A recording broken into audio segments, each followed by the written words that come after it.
Welcome to my YouTube channel, Surowicz Watercolor. At any time during this video, you can click on the link in the lower right hand corner to subscribe to my channel. And if you want to learn more about my self-paced courses and online classes, you can click on the links at the end of the video. Hi, this is Rick, and I'm here in my studio. And one of the things I continue to get questioned about is how to avoid blossoms and backwashes. This is one of the things that people continue to find to be a challenge with watercolor.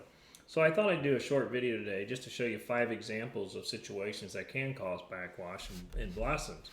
So let's go ahead and get started. I have 4 blocks on this sheet, and then I have one more sheet of paper that I'll be demonstrating on. So this first one says loaded brush, then splatter, adjacent wash, and excess moisture. So I'm going to be working with a flat tone here so we can see the effect. I'm working with a dark color. It doesn't really matter what color. But I want it to be dark so you can see the impact of what we're doing here, and you can see the backwash. So this just happens to be royal blue, a color I use a lot. And what I'm going to do is I'm just going to get a large puddle of color here. I'm going to cover this area and this area with a wash. That's pretty dark. Let's see. I have some tape dividing these blocks. So let's just take this. So right now, the paper is what I call saturated. It's very glossy. I'm just going to load that up a little bit more with some more moisture. I don't want it to dry just yet. So I'm going to bring this down. And I have a nice bead of water. And so I've covered this square, and in this case I'm going to take up the excess. Now I'm also going to do the same over here in the box that says splatter. Just taking a bead of water down, coating the paper. It's very glossy right now, and as long as it's glossy, I'm okay to add a loaded brush, touch this with a loaded brush, and it's just going to diffuse into what's already there. Now here again, I want to pick up some of the excess. So my board is at an angle, so gravity's starting to pull this moisture down. So it'll dry a little quicker up here than it will down here because this moisture is coming down, being pulled by gravity. So I'm going to let those 2 blocks dry just a minute, and then I'm going to come over to this block here where it says excess moisture. So I'm going to bring this wash down with a bead of water, and I have a shape drawn here. I'm just going to cut around this shape as I would if I were doing a painting. And now I'm going to use a little more moisture than what I normally would in this area. I would already be exhausting the water out of my brush without loading it. So I've come down here, and now I'll continue my wash. And I'm going to bring my wash down.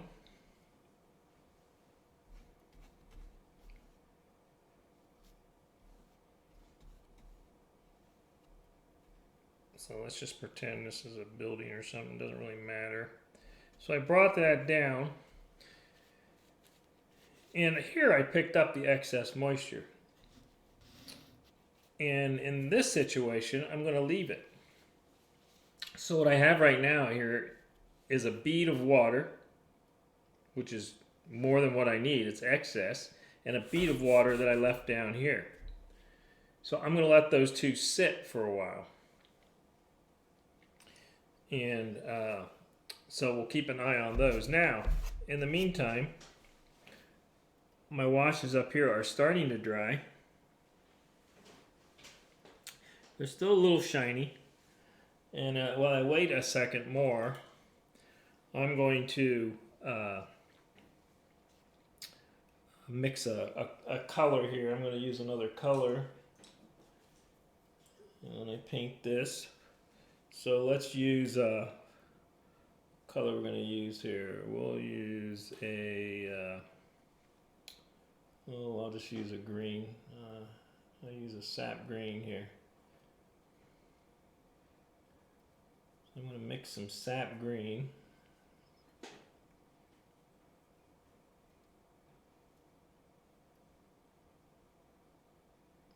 Actually, as I do this, I think I'm going to keep this to one color, so I'll probably just leave that as it is, and I'll just work with two values. So right now what I have is this paper drying, and I have excess moisture here. I'm going to leave that. But now I'm going to come over. This one's is pretty much a damp condition.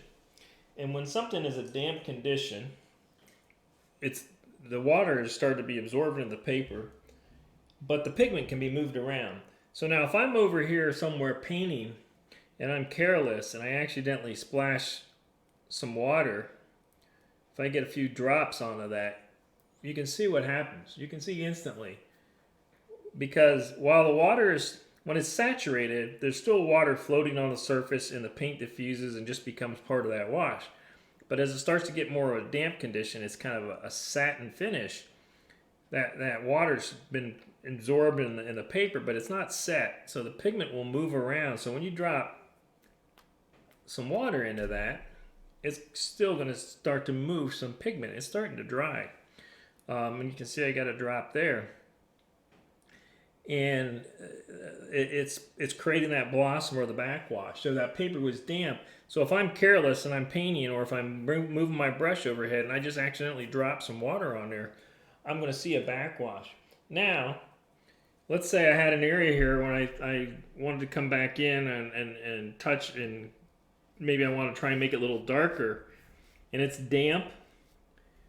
I have a loaded brush, so I'm introducing more moisture than what's in that paper, and it's gonna act like those drops. It's gonna start moving the pigment, and it's gonna start to the paper is drier than what the moisture I just introduced, and it's gonna try and absorb that moisture. So that's gonna create a backwash. So this happened when the paper was damp, not saturated, not glossy, but started to get to a satin sheen, and was still the pigment could still be moved around. Same here. This was damp, and it started to, when I put that moisture and I introduced more moisture than what's in the paper, it's thirsty, and it just starts to draw that moisture and cause those backwashes. Now here, if I put a drop of water on there, it's getting, it may not cause a backwash. Now let's say if I put a drop on here, it might just remain. So I just did some splattering, and I'm not getting that movement because now it's started to move from damp to dry. And that what actually would happen now, if I come in and if I were to blot that, I could lift off some spots and create textures if I wanted. But it's dry enough that the pigment is starting to set, and it's not going to move around like it did here and here. Now watch what's happening over here. Remember all that extra moisture I left on my paper. I had a bead of water. So this paper is drying, and the paint's coming down here, and this starts to get thirsty, and it starts to pull that excess water up, and it's starting to create a backwash. So, you know, different situations here. If I were to accidentally splash some water into a nice wash that's damp, it's starting to dry, I'm going to get that. If I come in and start to introduce with my brush more moisture, a loaded brush with water, more moisture than what's in that paper, and it's not set yet, I'm going to start to get those backwashes. And here, I left too big a puddle, so now I'm starting to get backwash because what it's doing is you can see that puddle has disappeared here. It's disappeared here. If I had left a little bit more here, it would still be drawing more moisture up into that, and it's going to give me that backwash effect. Now let's go over here, and I'm going to stick with one color to be easier to see. So let's do this. I'm going to start with the dark color around the outside of this. We'll see it a little better, I think. So now let's say I'm bringing my wash down.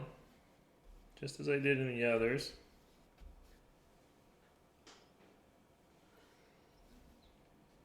So I'm bringing this down here, right to the edge. Not perfect, but it will do.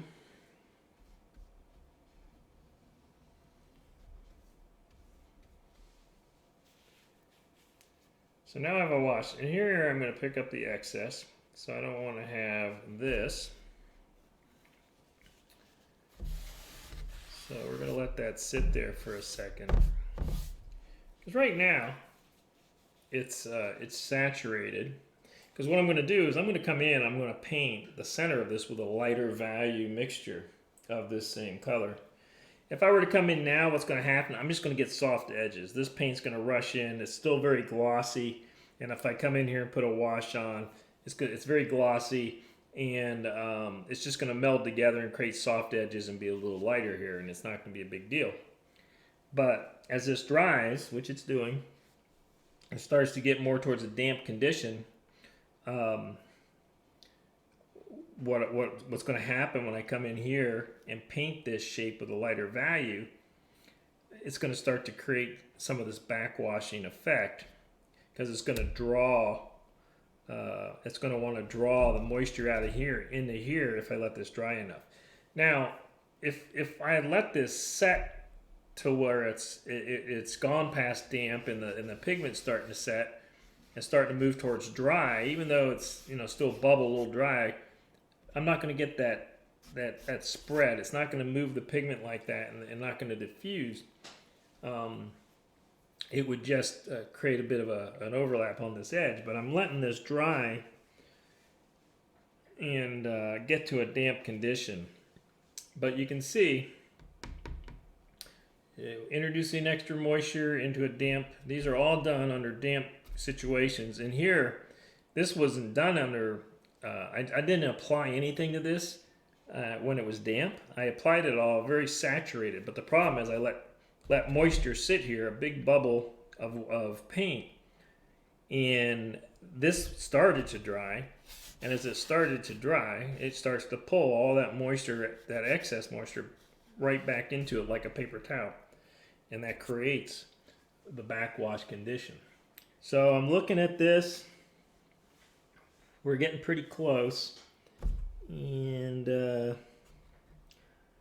let that go a little bit. So it's gone from glossy to starting to get to more of a satin sheen. Still a little glossier down here because gravity's pulling this down. But I think we can maybe do this now. We'll see. So I'm going to take a light wash. And my brush is pretty loaded. And I'm going to try and paint this shape.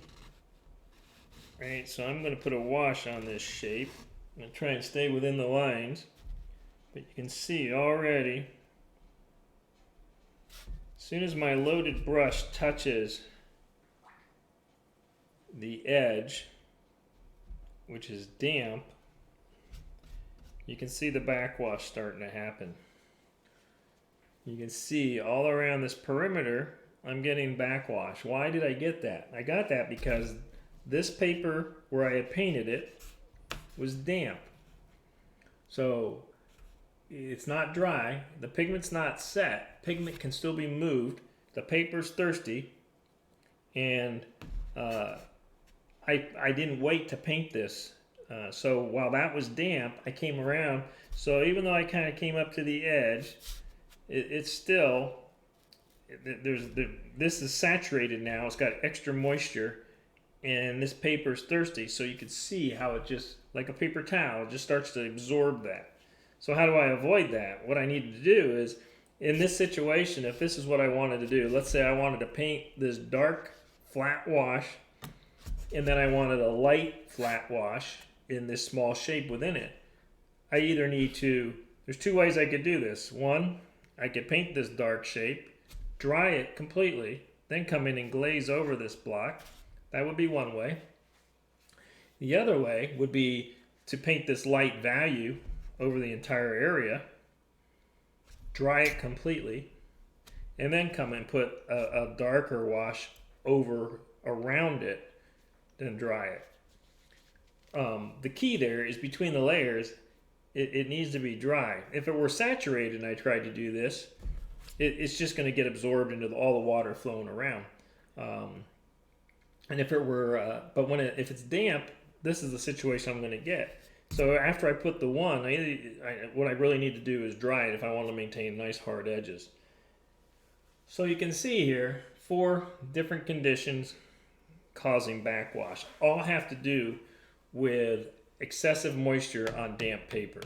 So paper's at a satin sheen, and I introduced more water than what's in the paper. So those are 4 examples. And now I'm going to show you another one that can cause it, that I think people do sometimes when they're trying to put down a good wash. If you're a person that likes to use a teeny tiny brush, now if I'm using this brush here, it holds a lot of water, and I can put a nice bead and just bring it down and give a nice coating on the paper. If I'm using a smaller brush, that's really there's no reason to apply to a wash to an area this big with a little brush. So it's not going to hold enough paint. I could get this to load up a bead. When I put a wash, I want a nice even wash. I come in and I want to put a bead of water and just lead that down the page if I want a nice even wash. The thing is, sometimes people, they paint like this and they're trying to put down a wash, and they're very inconsistent with the amount of moisture that's in their brush. And maybe they start with it pretty good coating right there, but keep going and try and brush, try and paint it like they're painting the side of a barn or a wall like this, and you're going to start to get inconsistent moisture in what you're doing. And here I'm really working to cover this.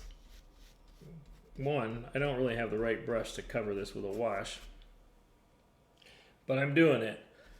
So I keep stretching the moisture in my brush, and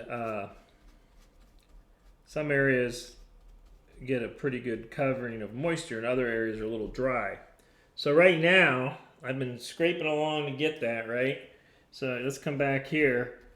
Because I'm not really doing a good job coating the paper as I go, you can already see I'm starting to get a backwash there because this has already started to dry. It's already started to dry. Now I come back with a brush that has more moisture in it, and I'm trying to paint this area. Now I'm starting to get backwash. Why? Because the paper has started to dry and get thirsty, and now I started to come back with a brush that was loaded, has extra moisture, and it, like I said, it acts like a paper towel, and it wants to pull that moisture in it. Watch and see what's the condition of your paper. If it's starting to get satin and you're coming with a loaded brush and you're introducing moisture like that, you can see backwash.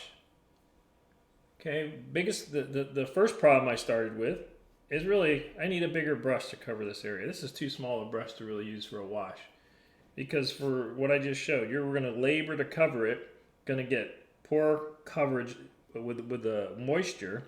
It's going to be uneven, and then when you come back with your brush fully loaded, initially it's going to come in contact with an area that started to dry, and you're going to start to get backwashes. So that's problem one, too small a brush. Problem two, you're stretching the paint to try and cover before you go back and reload, and really just not getting a lot of moisture there to begin with. And then when you come back with your brush again, it's fully loaded and it starts to meet with areas that are dry. The best way to avoid that is, from my perspective, is first of all, use a big enough brush, and two, let the bead do the work. Right now, it's like I ran out of paint. I'm going to load that up. I want to get a leading edge on this that has a bead in it. I'm not going to let that dry. As long as I keep that bead, I'm safe. It's saturated, and I can come back and I can keep coming to that. But look, I have a nice big brush. It's the bead of water that's coating my page. Nice even coverage. And I'm not going back and fussing with areas that I didn't, I ran out of moisture because I didn't have a big enough brush. So there's a big difference in cranking a teeny little brush and trying to brush your wash on, and taking a bead of water and just letting it coat the page. So those are just a couple examples of things that cause backwash. You can see what we have here. And then what we have going on here. So if you think about that, as you do your paintings, think about the content, the moisture content in your paper, and be very careful when you start to get damp paper when you have a loaded brush. All right, so I hope this is helpful, and thanks for watching.